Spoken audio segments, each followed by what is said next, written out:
Retire कर्मचारियों को भी प्रमोशन मिलेगा। इसे लेकर आप जो भी समझें, इसे आप अच्छा समझें या बुरा, लेकिन मध्य प्रदेश में ऐसा होने जा रहा है जब रिटायर कर्मचारियों को भी प्रमोशन देने की तैयारी हो चुकी है। क्योंकि मध्य प्रदेश में चली प्रमोशन प्रक्रिया में एक बड़ी चूक सामने आई। 30 जून 2026 को रिटायर हुए कई कर्मचारियों के नाम डीपीसी यानी कि डिपार्टमेंटल प्रमोशन कमेटी में शामिल थे, लेकिन उनके मामले पर कोई विचार ही नहीं किया गया। जब फाइनल आदेश जारी हुए प्रमोशन के तो इन कर्मचारियों के नाम उस लिस्ट से गायब थे। इस वजह से लगभग 20,000 कर्मचारी प्रमोशन से चूक गए, ऐसा दावा किया जा रहा है, और रिटायर हो गए।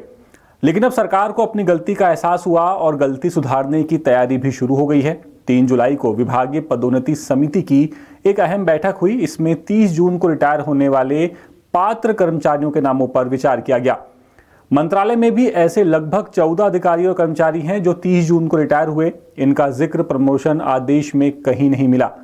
अब सरकार इन कर्मचारियों को प्रोफार्मा प्रमोशन देने जा रही है। प्रोफार्मा प्रमोशन क्या होता है, पहले ये जान लीजिए। इसमें कर्मचारी को पदोन्नत पद यानी कि जिस पद पर उसे प्रमोट किया गया है उसका असली प्रभार नहीं मिलता, ना ही उसे नया पदनाम दिया जाता है। वहीं पेंशन तय करने के लिए उस पद के वेतनमान का फायदा जरूर रिटायर कर्मचारी को मिलता है, यानी कि पद नहीं मिलेगा मगर पेंशन का फायदा जरूर मिलेगा। रिटायर कर्मचारियों का पदोन्नत पद के आधार पर काल्पनिक वेतन तय किया जाता है। इसी आधार पर उनकी जो उनकी पेंशन बनती है उसका भुगतान का आदेश यानी कि पीपीओ संशोधित किया जाता है।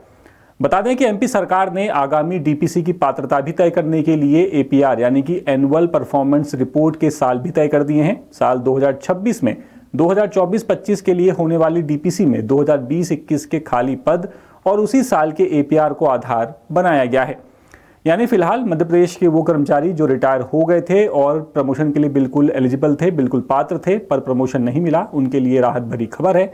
और देखते हैं अगला जब प्रमोशन का आदेश जारी होगा उसमें कौन कौन से नए नए विवाद, नई नई बातें सामने आती हैं। फिलहाल इस खबर में इतना ही। अपडेट्स के लिए आप देखते रहिए द सूत्र। नमस्कार। लेटेस्ट,